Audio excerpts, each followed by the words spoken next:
Welcome back. Toledo has one of the finest art museums in the Midwest. However, those works of art, they're not for sale, but not the case on Saturday at the Glass City Center. Artists from all over the Midwest are showing off and selling their creative works. Karyn Stetz from the Toledo Fine Art Fair and artist Michelle Maddux is with us this morning. Thank you so much for being here today. Thanks for having us. Yeah, absolutely. So we're getting a sample first and foremost here of some of the pieces that we'll be able to see when we come out to the fair tomorrow. Tell me a little bit about your work and how long you've been making jewelry. Yeah, so Serenity and Chains is my business name, and I've been creating jewelry since 2011 professionally.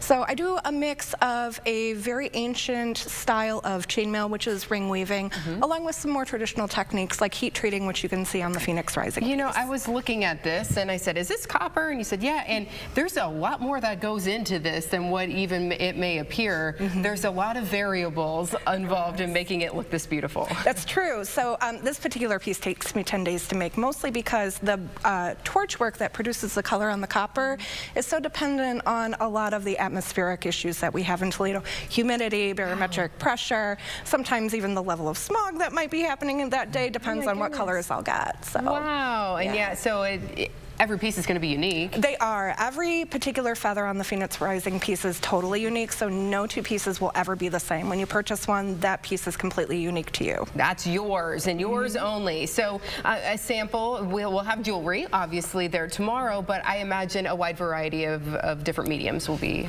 there as well. The fair is Saturday and Sunday at Glass City Center, and we will have lovely sculpture, jewelry, painting, mixed media, fiber artists, metalworking, woodworking, and there will be about 70 artists there selling their work. Wow. So why is it so important to be able to give these artists a space to sell their work? It is difficult to get into fine galleries and museums don't sell pieces. So this just gives an opportunity for small business people to have a venue and opportunity to sell. You know, you work a lot, you were talking on your Instagram, things like that. So what does it mean to you to be able to meet face-to-face with people at an event like this? There's no other experience, especially for my clients, to be able to see the pieces in physical form instead of like just on a website or social media. They get to physically touch all the pieces, and since I do chainmail, it's very tactile. So being able to run your fingers through it, see how silky it is, that creates a unique opportunity for people to connect with the piece before they purchase it, which is really important. Like, yeah, I like it. It's going to look good on me. You know, when you see the detail up close, for sure. So, how did you get into making jewelry? How did you figure out you could do this sort of thing? Well, it's kind of a family tradition. So my mom was a maker, my grandmother was a maker. She grew up in the Depression, my grandmother did. So she kind of passed that tradition down.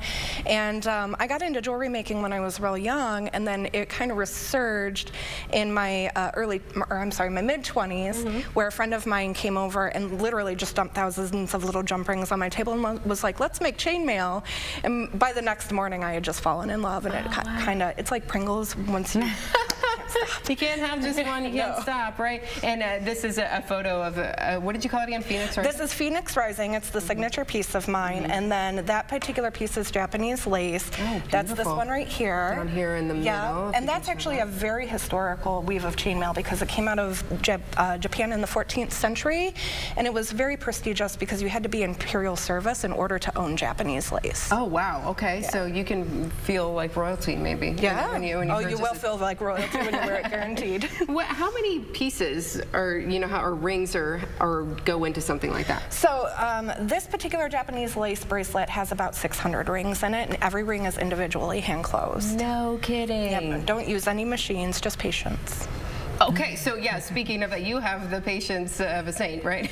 Sometimes it's tequila, but yes. Whatever works. You know, so you'll get jewelry, gifts for people. You know, what is it like to have these pieces of art even in your home and can say, hey, this is a local artist or this is handmade, right? Oh yeah, it's handmade and it's all unique.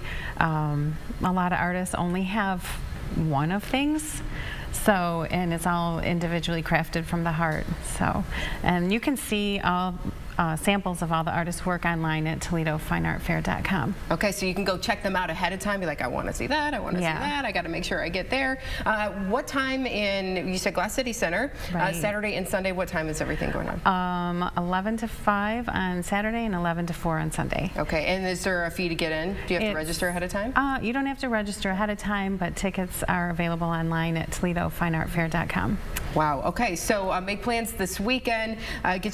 Treat yourself. Get yourself some beautiful jewelry. Maybe some artwork for your home. Yeah. I'm just looking around, and there's so many here. That yep.